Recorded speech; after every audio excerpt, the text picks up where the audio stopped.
that are pretty prevalent in the community, but not really talked about, whether it's just not culturally acceptable or mainly just culturally unacceptable, or like how you grew up. It's just like this taboo topic. So like Elizabeth said, May is Mental Health Awareness Month, and still there's a huge stigma, whether you're suffering from depression, bipolar disorder, anxiety, OCD. You have a family member that might be a little bit more sicker and have like schizophrenia. A lot of it is just unknown, and people just don't know what is, proper to talk about and what's not, and like, really don't understand. So hopefully this talk will give a little bit of insight into like the the four topics actually kind of want to go over with you guys, and hopefully we'll have enough time. It's depression, talk a little bit about suicide, substance kind of misuse, abuse, and kind of workplace burnout. So first off, depression. What can you guys tell me about what you guys know about depression? Okay. I heard sad. Anything else? Okay.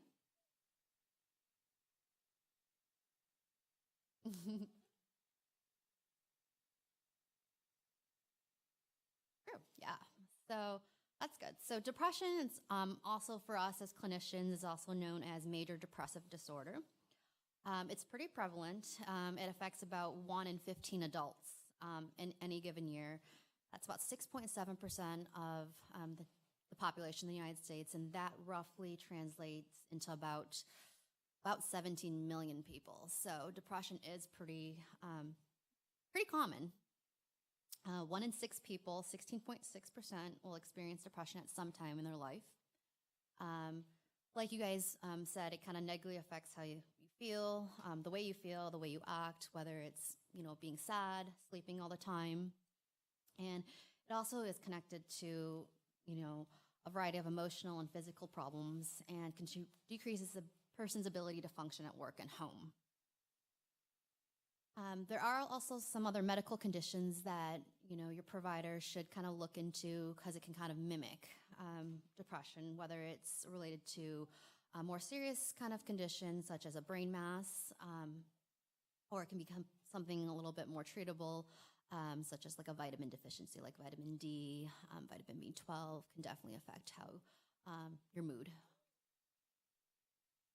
So symptoms, a big one. They can kind of range from mild to severe. Severe, most mild, kind of like you're able to still, go to work, take care of like yourself, like showering and things. But it can get to the debilitating point where you're not getting out of bed, not taking care of yourself, not taking care of your significant other, or if you have children, that can kind of affect them as well. So the huge symptoms of depression are feeling sad or having kind of a down, depressed mood, what we call anhedonia, which is kind of the things that you found pleasurable in life, whether it was hiking, building like model like cars, you no longer find that interesting anymore, and you kind of like throw that to the wayside. So kind of loss of interest in activities. Your appetite can definitely change, whether you eat too much or too little. Most people who have depression kind of swing to they don't have an appetite, and it can get to the point where they lose weight. Like you said, they can also have trouble sleeping. Sleeping too much is one symptom, but then also most more common complaint I hear is they don't sleep because they're up at night. They, are able, they're fine to sleep, but then they wake up 2 hours later and they can't fall back asleep. Another symptom of depression is they just feel tired all the time, no matter if they're getting the proper number of hours, between 6 to 8 hours of sleep a night. They just still feel tired, they're dragging, and they just can't kind of get the day going. Kind of a less common kind of complaint that people with depression have is increase in purposeless kind of physical activity, where it's kind of pacing, the opposite, where they're kind of just like really slow and moving. Their speech gets kind of slow, but that's kind of a very kind of not as common kind of symptom. A more common kind of symptom is kind of feelings of worthlessness or guilt, whether they're just guilty because they're feeling this way, or they're guilty because they're just not, they feel like they're not being a good spouse, or they're not taking care of their children how they should be. One of the bigger symptoms of depression is just it kind of clouds your thinking. You get just so down that you just kind of, your brain shuts down and you have difficulty focusing, whether it's work at home. It can get to the point that it's pretty bad, where you just feel that, you know, nothing's working, no one cares, and you feel that the only way out is actually to kind of end your life. And we'll talk about that in a second. It is important to note that depression is different from what we call grief or bereavement. This is very common after the loss of a loved one. If you had a pretty significant job, it can happen after that.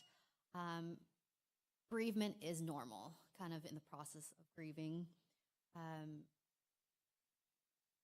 Most people kind of get confused and say that they're depressed, and they just think that they have depression, versus bereavement, which is kind of an appropriate response after kind of losing a loved one. And the difference actually is what I'll talk about in the next slide. Is bereavement actually, as painful feelings come, they come in kind of waves, they kind of go away. You'll think about, you know, the person that that passed away. You might cry, might feel down, but then, you know, it'll pass after a couple of days, and you can kind of continue to function and go about your day. And then, you know, when an anniversary of them passing, or something that reminds you of them, kind of that's when kind of, you know, the sadness kind of feelings kind of come back. Whereas depression, it's just kind of a constant. You feel, you know, just depressed, you feel sad, kind of on a daily basis.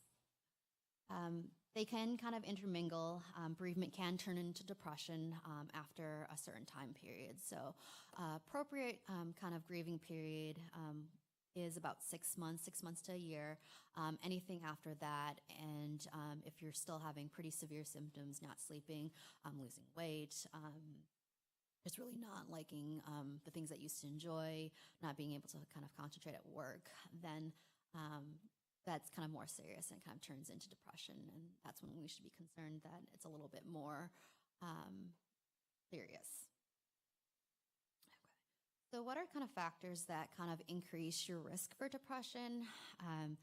Definitely kind of all these on the slide kind of all contribute, some more than others, but it's very person dependent. Biochemistry, so everybody in this room, they have certain chemicals that contribute to depression. There's a chemical called serotonin, there's a chemical called dopamine, and those are actually the two main ones that actually kind of they believe are the cause of depression. Serotonin, your levels are kind of low in your body, and so you get medicine to kind of raise those levels up. And dopamine, it's high, and kind of get medicine to kind of lower that down. As far as gender, women actually, unfortunately, are more kind of predisposed to having increased risk for depression. Kind of look really unclear of kind of the exact mechanism. There's kind of just like it's multifactorial as far as why women have more depression. A lot has to do with hormonal kind of changes, so that they suspect is, you know, the main driver in why women have more or more susceptible to depression than men. Genetics. You may have heard that, you know, whether it's your friends or family, that they say that, oh yeah, my mom had depression, oh, so did, you know, her mom, and, you know, such and such. So it's very genetically linked. So there's actually, they actually did a study years ago that they studied identical twins, and they actually showed that if one twin had depression, then the other twin actually had a 70% chance of actually having depression sometime or some point in their life. So it's very genetically kind of driven. Personality If you're the type that kind of overstresses, worries a lot,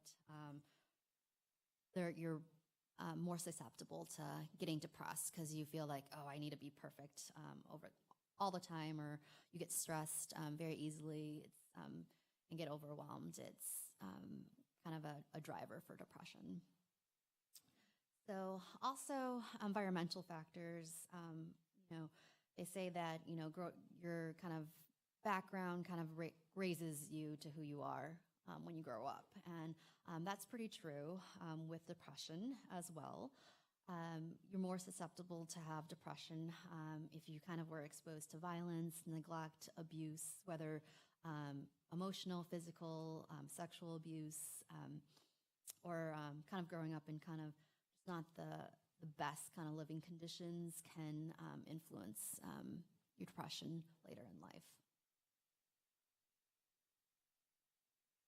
Does it look the same for everybody?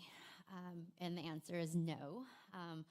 Kind of like what I talked about earlier, with women, a lot has to do with hormonal changes, kind of just life cycle.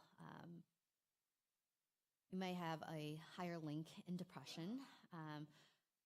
Women typically kind of complain of the sadness symptoms, them having the worthlessness and kind of guilt kind of symptoms, whereas men, they kind of complain of being irritable and tired all the time.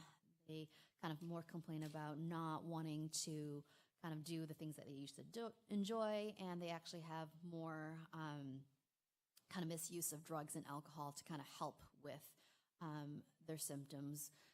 And with men, actually, men more than women, they actually kind of are, oh, I got to be tough and bad, and so, there's nothing wrong with me, and they are actually least likely to actually reach out and seek for help.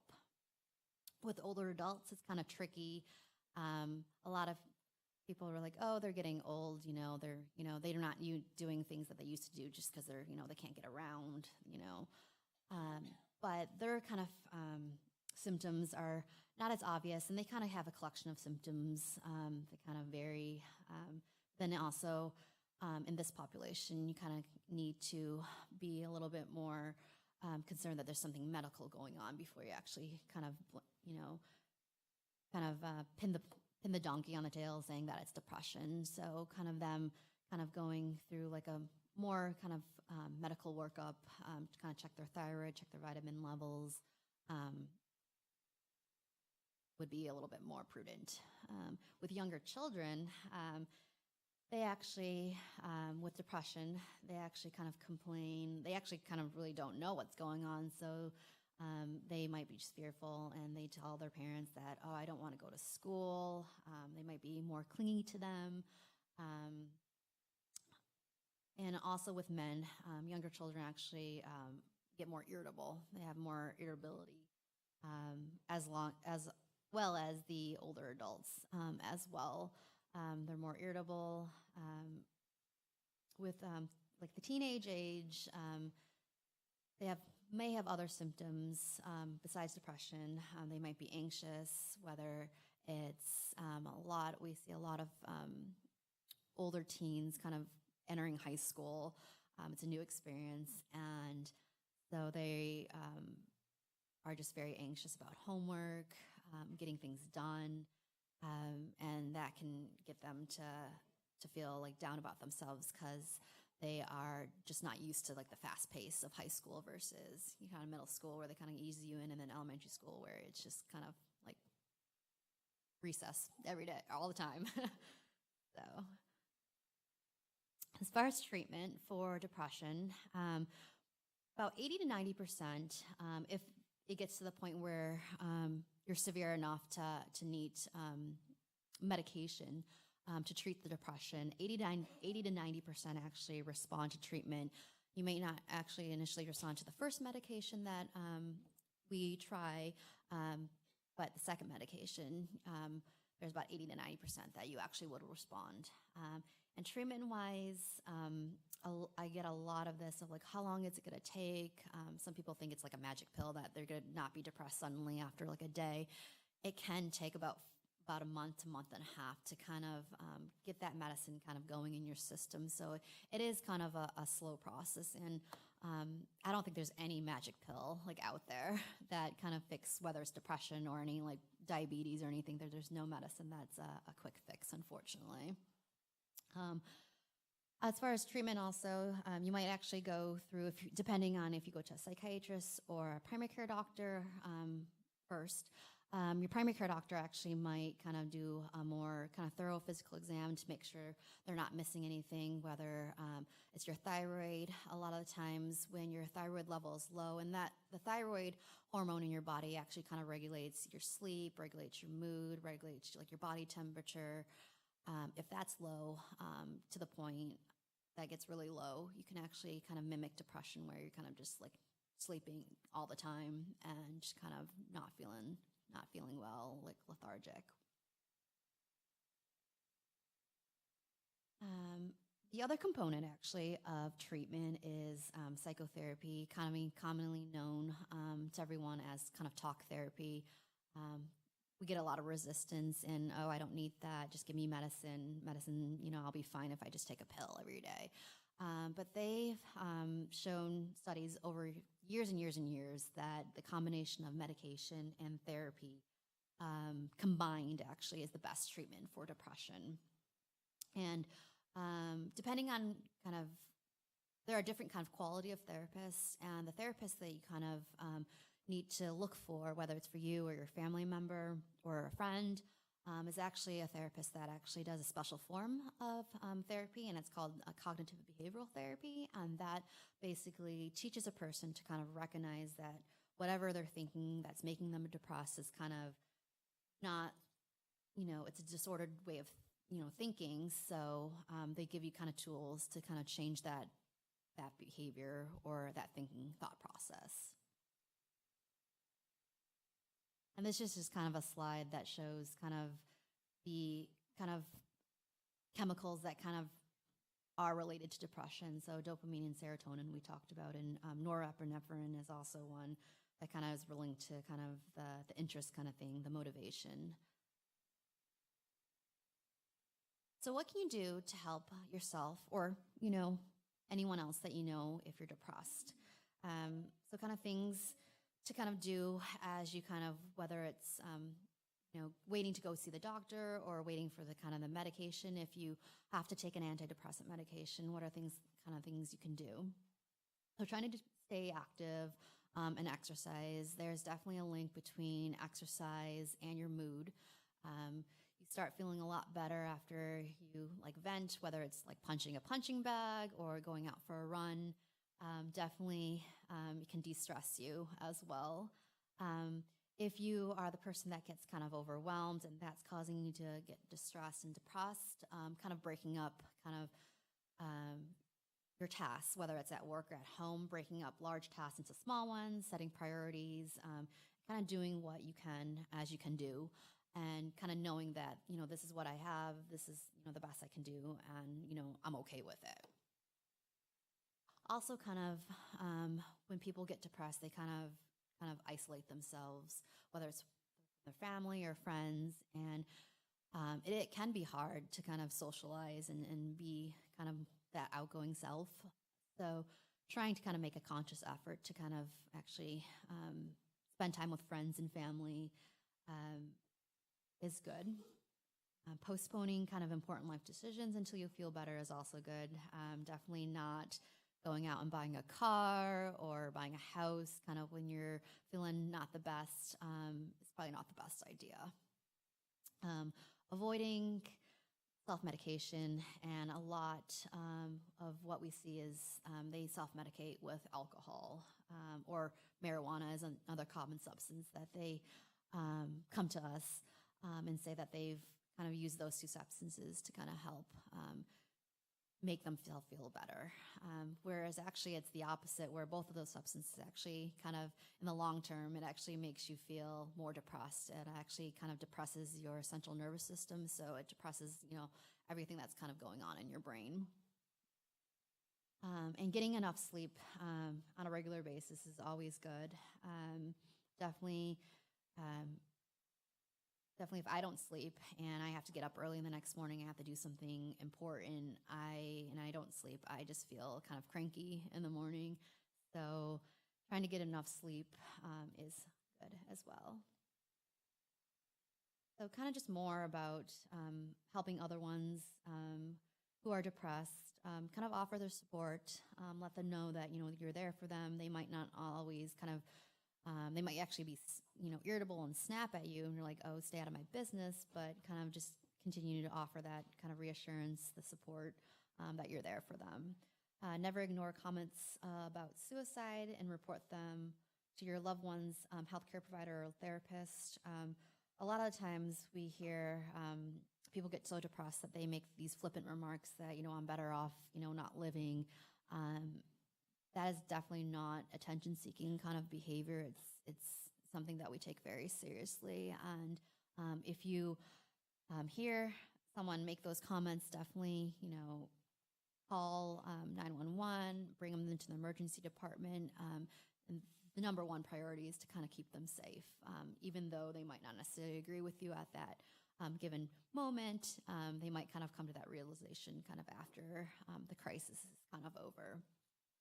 Kind of include them in things, take them out for walks, outings, take them out for, if you're going out to dinner, just kind of, hey, tag along. I know you're not feeling well, but, it'll be fun if you come out. Can help him or her ensure that, you're there for a ride if they need to go to their appointments and such. And kind of like I said, definitely the number one priority is keeping them safe. So calling 911, getting them in the nearest emergency room. There's also kind of a 24-hour national hotline. It's the suicide prevention hotline that there are actually crisis counselors who can talk to you about kind of what you're going through. They actually may recommend that, whatever, you're in crisis for, whatever's kind of distressing you at the moment might be to the point where, hey, I can't talk you down. I'm going to recommend that you actually, go in the nearest emergency room to get evaluated. So there's always counselors kind of talk through kind of just like stress. If you just have kind of vent, they're always there to listen. But if you feel that you're going to hurt yourself or you feel like you're hurt other people, their duty is to actually get you safe. So they'll actually probably call 911 and have the police go to wherever you're calling from and take you to the emergency department. There's also a special line for veterans and on active military people, and they actually have a special number. So if it's specifically just for veterans and active military. So those are the numbers and these are Googleable numbers that are online as well. So talking briefly about suicide prevention, it is actually in 2016. 45,000 people have died by suicide. It's an estimated 1.3 million adults have attempted actually suicide, not just actually committed suicide, they've actually attempted. Men actually are 3 times more likely than women to actually take their own lives. And why do you guys think that is the reason? No.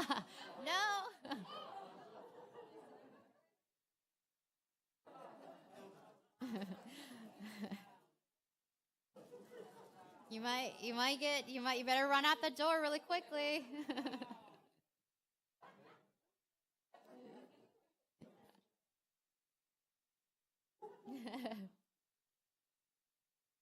So the question I proposed is, why do you think that men actually are more likely to actually commit suicide than women? That's true, but kind of think a little bit more kind of present. Correct.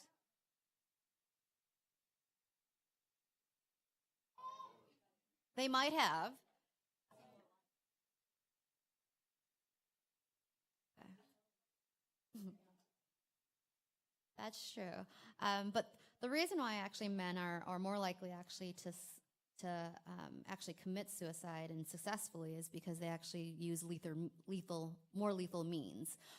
So men actually kind of correct. So they actually use kind of the more lethal things like guns, firearms, whereas women kind of do more of the pills, the sleeping pills, or something that kind of helps them relax. But men actually use kind of firearms, knives, hanging themselves. So those are kind of more lethal, kind of quicker, kind of less reversible kind of means of kind of attempting or committing suicide. And just overall, firearms are the most common method of suicide. It's used in about half of the suicides, but men are more likely to use the firearm. So, kind of what puts you at risk for suicide? Kind of these are in no particular order except the first one where I put an asterisk on. If you have a history of trying to end your life in the past, that has been shown to be, a huge risk factor. But otherwise, the other ones I listed, depression, other mental health issues, whether it's substance abuse or bipolar disorder, certain medical conditions. A lot of what we see is kind of people who have depression, they have diabetes, they have heart issues, chronic pain. They're kind of all kind of interlinked. You kind of know if you're not feeling well physically, you're mentally not feeling well. So diabetes is kind of a lifelong kind of condition, and so is some of the heart conditions that we see, and that can definitely kind of restrict what you do activity-wise, and that can kind of get them down. So there's definitely a link. Family history kind of comes into play again, whether they had a mental health issue, a substance issue, a family history of suicide also kind of puts you at risk. Family history of violence, whether it's physical or sexual abuse, also puts you at risk.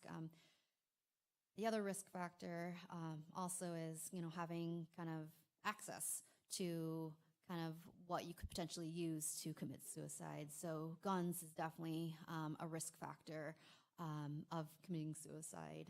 A lot of times you'll see, I'm not sure if you guys respond to like a suicide attempt, you kind of look for firearms in the house or not.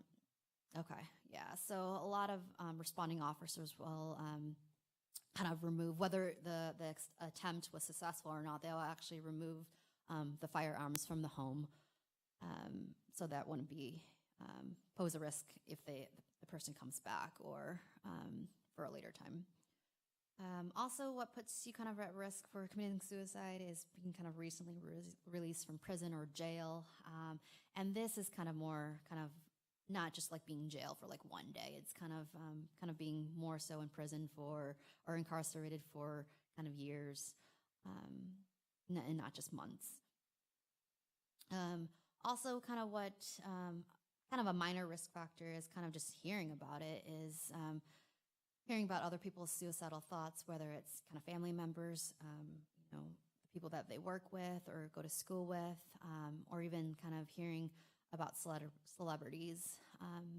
There actually was, I think there was an increased risk. And does anyone know who Anthony Bourdain is? Yeah, so he was actually, I think he was the last one of the celebrities of this year to actually commit suicide. And there was something that showed that there was kind of an increased kind of poll of like they polled people. I'm not sure how they did it, but like people were saying that they had more thoughts of like wanting to hurt themselves after he actually passed away. So that there's some truth to that last kind of statement. So there's some warning signs that you guys should look out for, whether it's in yourself or other people. When it comes to suicide, they start talking about wanting to die or wanting to kill themselves. They talk about really that they just feel like empty. They feel hopeless, and really there's no reason that, I should be living anymore. Those are the main ones. They actually might tell you that they have looked up, how to end their life, whether they're like, well, I'm just going to, stockpile my pills, whether it's their sleeping pills or whether it's their diabetes medication. Common medication that people with diabetes choose to kind of end their life is actually to overdose on their insulin. They might tell you that, oh, I'm going to go to Walmart and go buy a gun. They might kind of search online, and you might like see Google searches on like how to like end my life. They talk a lot in kind of in the coming days when they actually plan on wanting to end their life. They talk about, guilt and shame. They might ask you for forgiveness, kind of out of the blue. They talk about feeling trapped or feeling that there's no way out. They talk about feeling an unbearable pain, whether it's an emotional pain or just kind of physical pain, whether they can't walk because they have congestive heart failure anymore. They can't walk because they have, a pinched nerve in their back. They talk about, I'm in everyone's way. Everyone has to take care of me. I'm a burden to everybody. That kind of ties in with a lot with the guilt that they have. They actually might turn and use, the self-medication medications such as alcohol or marijuana or any other drugs that they can kind of get their hands onto. And they might not necessarily have been ever a drinker in their life, and they might kind of pick that up to kind of loosen up to kind of get that courage to actually end the life. They might act more anxious or agitated, kind of especially in the hours of when they actually are the end of their life, because they might kind of feel that they're second guessing themselves, or they might kind of have second thoughts about kind of leaving the people that they thought they were a burden to. Some other warning signs, they kind of might withdrawing from family or friends, not going out. They might not sleep anymore. They might actually not eat also. They might kind of, the next one is showing rage or talking about seeking revenge. That's more kind of if they are wanting to like hurt other people. Talking great risks that could lead to death, such as driving extremely fast, talking or thinking about death very often, displaying kind of mood lability. They're very sad one minute and then they're very happy and calm the next moment. The next kind of three actually are pretty concerning, and if anyone kind of starts giving away their possessions, whether it's a family heirloom or kind of like if they were like a sports collector, if they start kind of giving away like their sports memorabilia, that is a concern. If they actually start and actually go to their lawyer and actually start kind of putting their affairs in order, whether it's making a will or going to the bank and kind of redistributing their money, those are two pretty concerning things that you should be concerned, whether it's in yourself or other people. Saying goodbye to kind of friends and family is what we kind of already talked about as well. So kind of just in general, the facts, we kind of already touched briefly on most of these, but suicide, not a normal response to stress. It's not a harmless bid for attention, and it should never be ignored. Men are more likely to die by suicide than women, but women are more likely to attempt suicide. The highest rate of deaths among women is found between ages 45 and 64. The highest rate for men actually is kind of when they get more into the elderly age, and that has to do a lot with actually if the men outlive their spouse. Their wife was the figure that probably helped them with the cooking, the cleaning, and so kind of if like she passes away, then they feel, well, I can't take care of myself, then I should just join her. And then this is kind of a startling kind of statistic that actually suicide is the second leading cause of death for young people ages 15 to 34. Talk about that. And treatment-wise, kind of similar to depression, whether or not you're going through depression, the biggest treatment for kind of suicidal thoughts is kind of the talk therapy, the psychotherapy again, cognitive behavioral therapy, just like depression. It kind of helps you kind of retrain your brain,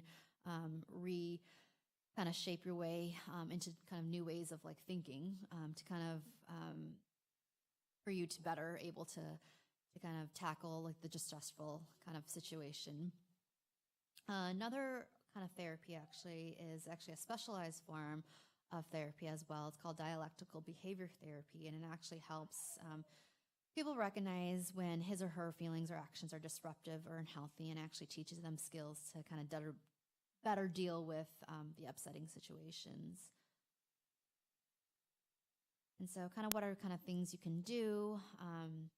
Ask someone, especially if they're kind of thinking about suicide, ask someone if they're worried and if you're thinking about suicide, and keep them safe, reduce access to lethal means, whether kind of removing the weapons in the house, removing knives in the house, and just be there. Be there to listen to them what they need, listen to them vent, help them, and support them, and kind of stay with them. If you find that, a friend or family member or whoever kind of is in the hospital for kind of attempting suicide, just kind of be there after they kind of are done with that crisis, and kind of just say, hey, just thinking about you, let me know if you need anything, and kind of just be there and reach out to them. And these are the numbers again, the suicide hotline. They're there 24/7. And I think I didn't mention this. All calls are confidential, and anyone is available to these services. Another topic that's kind of related to depression and suicide, and even kind of what we'll later talk about as workplace burnout, is substance kind of abuse. And in 2014, 20.2 million adults in the U.S. had what is qualified as a substance use disorder. And 7.9 million people had both kind of a substance issue and another mental illness that we kind of talked about, whether it's depression or like anxiety or bipolar disorder. And kind of gauging kind of your guys' responses, what are kind of things that you feel kind of are kind of concerning for like kind of abusing substances?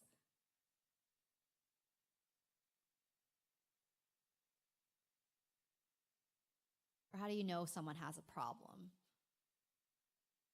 I think kind of in society we were like, oh, we kind of throw the term, oh, you're like an alcoholic, you're like a drug addict, kind of fairly loosely. But how do you kind of, what are kind of signs that you may have kind of an issue?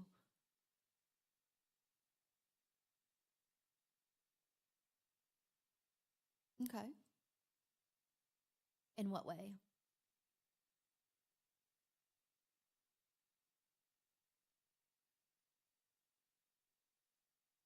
Hmm. Okay. Anyone else? Yeah. Yeah. So that's kind of like the big ones. And substance misuse, kind of as a definition, it's a use used for mood alteration or intoxication, knowing the fact that overdose or some kind of serious kind of consequence, they'll kind of still use it. Sometimes you'll get a lot of, we see a lot of people who actually have like a family member who has, medication that they actually, whether it's known to them or they actually, intentionally do it, they actually give it to someone else, and they're like, oh, here, try this, this relieve my pain, whatever you're going through, whether it's stress at work, this should kind of relieve your pain. And so we see a lot of pain medication, like opiates, like prescription pain medication, like Percocets or hydrocodone, oxycodone. We see a lot of people kind of diverting that medication to other people to kind of try. And then once they kind of try, they're like, oh, this kind of makes me feel good and makes me feel relaxed. And kind of that kind of triggers them to kind of abuse the medication. So chronic substances used chronically lead to changes in the central nervous system, and then you kind of develop what we call tolerance. And so whatever you tried in the beginning, whether it's the pain pills, you need more and more and more of it to get kind of that relaxation effect. And that that can kind of lead to trouble later on. Kind of signs that a coworker or your child or someone that may have addiction. Maybe they're falling asleep at work constantly. They're really tired. They're making more mistakes than they typically make. They're actually going more often to the bathroom or the break room, and that's kind of mainly if they need to if they're abusing pills, they'll actually kind of just go and kind of in privacy to kind of do whatever they have to do and then go back to work. If they show extreme changes in their mood, whereas before they were just like cool as a cucumber, and now they're just kind of very irritable, whether people are on their case for like using whatever they're using too much, or the drug itself is causing that because they're kind of withdrawing and they need to get that next kind of medication in their system. Some people kind of steal to kind of to afford their habits. So if there's things that disappear, kind of valuable kind of equipment, there's concern for that. If they have missed appointments or deadlines, that can kind of contribute. Difficulty concentrating and recalling details, inability to follow instructions, or taking an unusual amount of time to complete a routine, whereas before, if you tell them to do something and they do it right away, and now it's taking them an hour or two or like 3 days to do it, then that could be a sign. And changes in the routine, their hygiene, like someone in the audience said, that is also a sign. And a lot of it is like your physical appearance, kind of, you take that secondary, and your main priority now is kind of getting that next kind of fix of whatever you're addicted to. The last topic we'll talk about is actually workplace burnout. And I think Elizabeth said that this is a topic that probably is pretty significant for you guys. So what is it and how to recognize it? So burnout is characterized by physical or emotional exhaustion that involves a sense of reduced accomplishment and loss of personal identity. Oftentimes it can be associated with you being, I don't know how to get rid of that.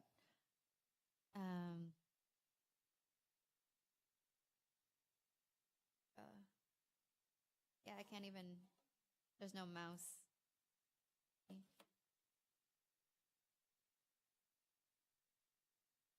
Sorry.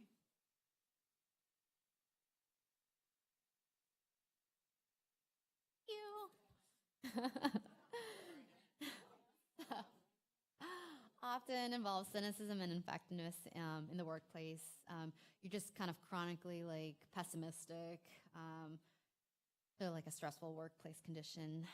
And employees actually might not realize that they're dealing with burnout, and they actually might kind of attribute to that there's just stress and they're just having a difficult time kind of like keeping up.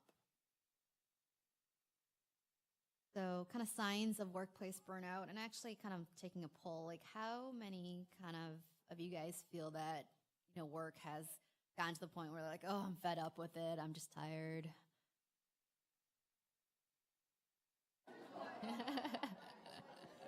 No one wants to admit it.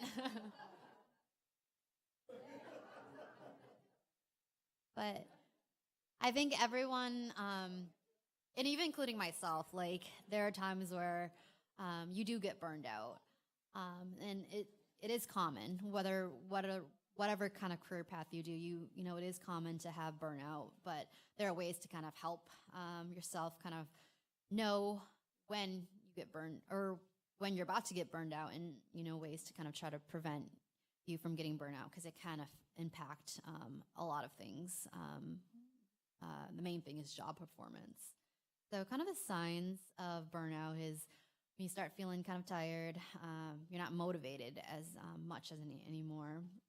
You might be actually making more errors because you're not sleeping, you're tired. You might have headaches. You might be more irritable and grumpy. You might be more frustrated at your work.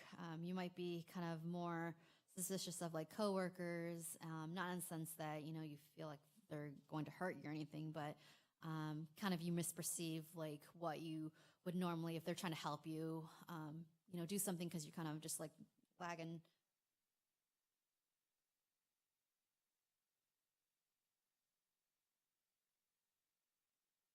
They're a plug. It did say it was like.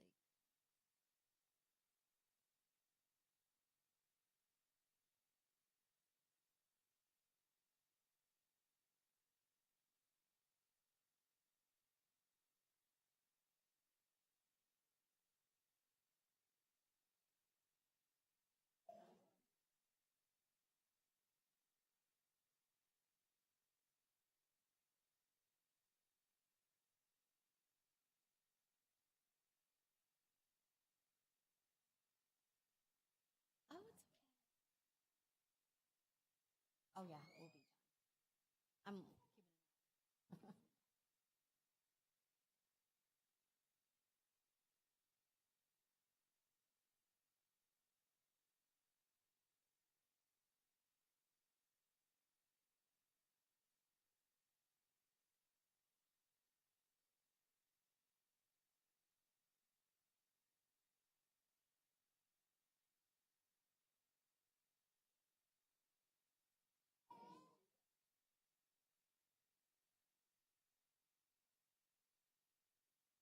All right, we're back. So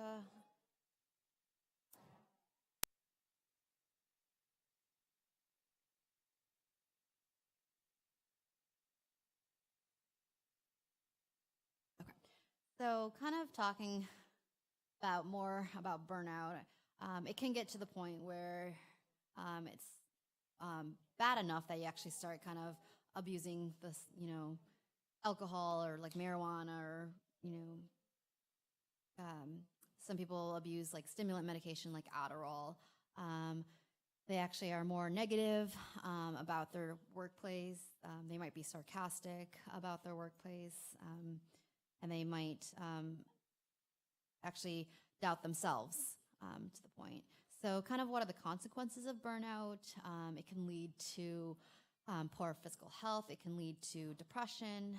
It can lead to you not liking your job anymore, being able to decrease productivity, not work, not put out as much kind of quality work anymore.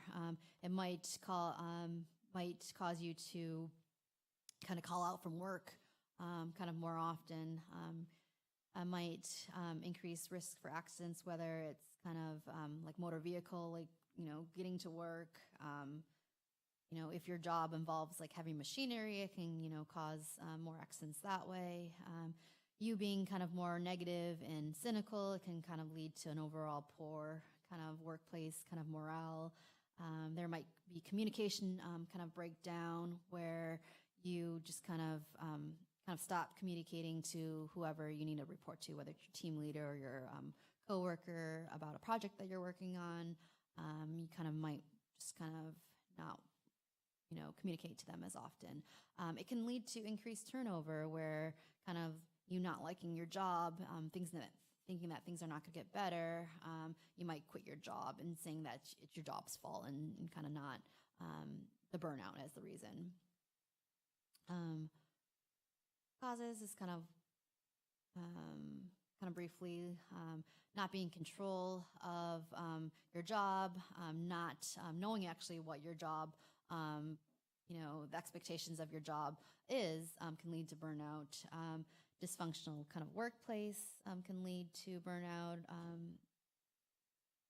Increase activity, lack of social support, kind of this work-place life imbalance where you're kind of just not able to properly kind of balance between life and work, and not because it's your issue. It's because you just haven't been kind of shared kind of tools of how to kind of balance it kind of properly. So, kind of risk factors for job burnout. Kind of have a high workload. You try to be everything and to try to do everything for everyone, and don't delegate. you feel that you have little or kind of no control over your work. Your job is kind of just kind of monotonous, and you kind of do the same thing in and out. That can increase your risk for burnout. I know we're running out of time. So kind of with burnout comes, oh, everything's fine with me too. So a lot of these kind of examples are kind of what people have said to me, that they're fine. I love my job. I'm happy to take more on. I'm just tired. People are depending on me. I really want to be helpful. I'll take a vacation. A common one is I'll take a vacation and then be okay. And this kind of, oh, this will pass. I'm just kind of stuck in a rut. Everything will be okay. Kind of consequences again, on the physical kind of level, it can increase your risk for diabetes. It can increase your risk for high blood pressure, increase your risk for insomnia, which is also known as just not sleeping. It can increase your risk for heart disease, kind of abusing those substances again. It can cause increased sadness, anger, irritability, kind of lead to the depression kind of things. So what can you do to kind of first kind of recognize burnout, kind of evaluate your options, discuss your concerns with your supervisor, and maybe you guys can talk about making changes or kind of what, or maybe better expectations or clearer expectations or compromises, and see what can be done. Seek support, whether it's from, a coworker you trust, a friend or a loved one, to vent. And I think every kind of company has an employee assistance program where they have counselors. And I believe Elizabeth said that there is an employee assistance program here that you can go there, and it's free of charge, and you can go there and talk and mediate your issues. Finding out relaxing activities, whether it's kickboxing, yoga, meditation, can always help with stress, as well as exercise and sleep, and just kind of being more mindful, deep breathing exercises as well. These are kind of just like the same kind of things that the other slides were talking about. I can kind of take briefly any questions. This is actually the Stoney Clinic. It's affiliated with Augusta University. That's the Department of Psychiatry, where we see kind of patients who have mental health issues, whether it's substance or depression or anxiety. We're able to see them. I know Elizabeth said that a lot of whether it's you guys or other people who work for Columbia County are interested in child resources. We do have child psychiatrists there that can evaluate your loved one or whoever for medication, or if they need therapy or anything like that. There is a long wait time, unfortunately. And I don't even know it off the top of my head, but the last time it was between 3 to 6 months. So it's pretty long, but if I don't know if Elizabeth, if you can if you need any assistance, you can just approach Elizabeth or whoever you feel comfortable for, and if she can get me your contact information. I can try to I can't guarantee, but I can try to get it to the people who can expedite the process to be seen. But a lot of it is just not in Augusta, but just nationwide. There's a huge shortage for mental health providers. So there's more mental health need than actually people who are trained to deal with that. So it is hard and frustrating. And I think the wait time to see a community kind of non-university kind of associated mental health provider is about around that same time, probably a little bit more closer to the 3-month mark, but it is going to be a long kind of wait. And Elizabeth mentioned that we used to have an inpatient unit for adults that unfortunately closed due to kind of financial reasons. But if anyone's familiar with Lighthouse Care Center, that was a child psychiatry kind of inpatient unit for kids. It's kind of by the Augusta Exchange. It's kind of by the O'Charlie's, that area.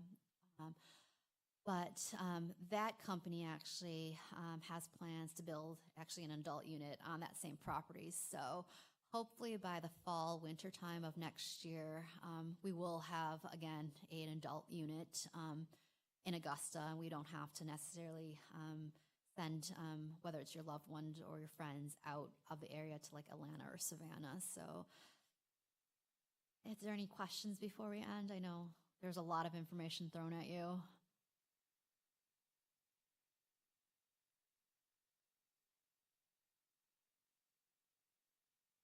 Thank you for having me.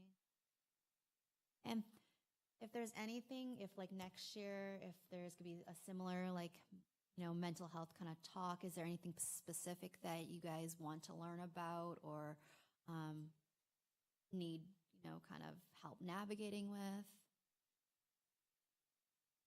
You can let Elizabeth know. Stress management. Okay.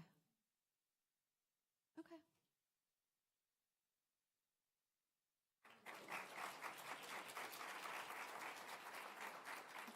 So, okay. Thank you.